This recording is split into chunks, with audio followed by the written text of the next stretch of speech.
Hey guys, what's going on? James here, and in this video today, we're going to be talking about how the Tampa Bay Buccaneers are expected to rule out Antonio Brown and Kevin Minter for the Bucs Week 3 matchup versus the LA Rams. If you guys are new here, go ahead and subscribe, hit the like button if you do enjoy these types of videos, and leave your thoughts about Brown and Minter being out in week number 3 down in the comments section below. I did tell you guys that we were going to have some update videos on this once I had seen some more stuff reported. The current reports are saying that the expectation is that both Brown and Minter will miss the Buccaneers game tomorrow on Sunday. And we talked about this a couple of days ago. For those of you who are out of the loop, the Buccaneers had placed Brown and Minter on the illness list pretty much right smack dab in the middle of the week.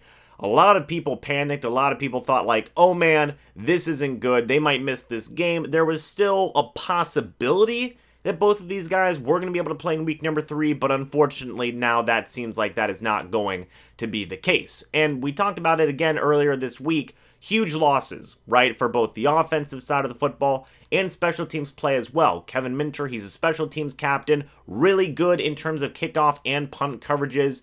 That is going to be a blow to the special teams unit 100%. And then Antonio Brown, we've talked about this. He had over 100 yards and a touchdown in week number 1. Only had a handful of targets in week number 2, but regardless, Tom Brady was still taking shots to Brown in the end zone, so it was still a key piece to the offense that the Buccaneers are going to be missing here in week number 3. So what happens now? Who do you expect to step up in the absence of Brown and in the absence of Kevin Minter? Well, first, in the absence of Kevin Minter, you look at guys like Grant Stuard, you look at guys like KJ Britt, they're going to have to step up in special teams play. They're going to work into that linebacker rotation potentially now when Lavonte David and when Devin White need a break. And I trust both of those guys. I think that they both can do a very, very good job. They're young, they're ready. I think they can step up to the plate, especially on special teams is where I think that they can make an impact there.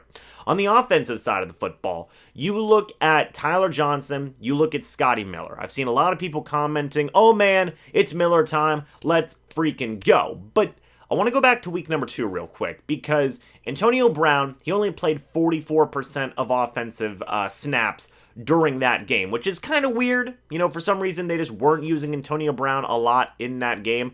It is what it is. But when Antonio Brown was playing that 44% of offensive snaps in week number 2, it was actually Tyler Johnson who was rotating into the game more for Brown. Johnson played actually 27% of offensive snaps in week number 2 compared to Scotty Miller's 19%. So that's almost, a 10% difference there in terms of playing time between Tyler Johnson and Scotty Miller. So while I do think it will be more Miller time, also look for Tyler Johnson to get a pretty healthy amount of playing time as well in the absence of Antonio Brown. In fact, through 2 games so far this year, Tyler Johnson, he has 3 targets, he has 1 reception for 5 yards. Scotty Miller has yet to receive a passing target through 2 weeks. So again, that's more evidence to say that, maybe it's going to be Johnson time more so than it might be Miller time. Don't get me wrong, I still think that Scotty Miller will get his opportunities. He will get some deep passes thrown his way. I think it'll be a necessity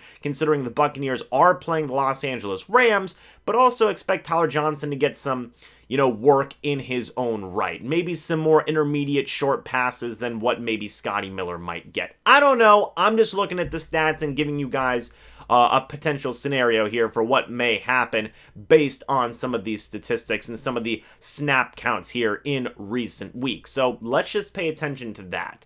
But yeah, again, this is a huge blow to the offense here for the Buccaneers, especially given they're playing a team like the LA Rams. I will have a preview video talking about this matchup later this day, so stay tuned for that. And yeah, it's going to be tough missing both of these players. I do not expect them to miss more time than this week 3 game. They're on the illness list. I expect them to be back very shortly after the Buccaneers game and be ready to go for week number 4 versus the Patriots. But again, Huge losses. What do you guys think about this? Leave me your thoughts down in the comments section below. What do you think about guys like KJ Britt and Grant Stewart stepping up in the absence of Kevin Minter? What do you think about guys like Tyler Johnson and Scotty Miller having to step up in the absence of Antonio Brown? Who do you think will get more playing time between Johnson and between Miller? Give me your thoughts about that. I will say Scotty Miller, in terms of like average snaps, he is beating Tyler Johnson. Tyler Johnson played only 5% of offensive snaps in week 1. I believe Scotty Miller was at 17 or 18% in week number 1. So in terms of like averages, Scotty Miller gets the nod there, but in terms of recency, Tyler Johnson gets the nod there. So who knows? We'll just have to wait and see. I imagine there will be a mix of both of them, pretty decent amount. But anyway, guys, thank you so much for watching this video. Hope you all enjoyed. I will see you all in the next video or the next live stream. But until then, and as always, guys, goodbye for now, and go Bucs.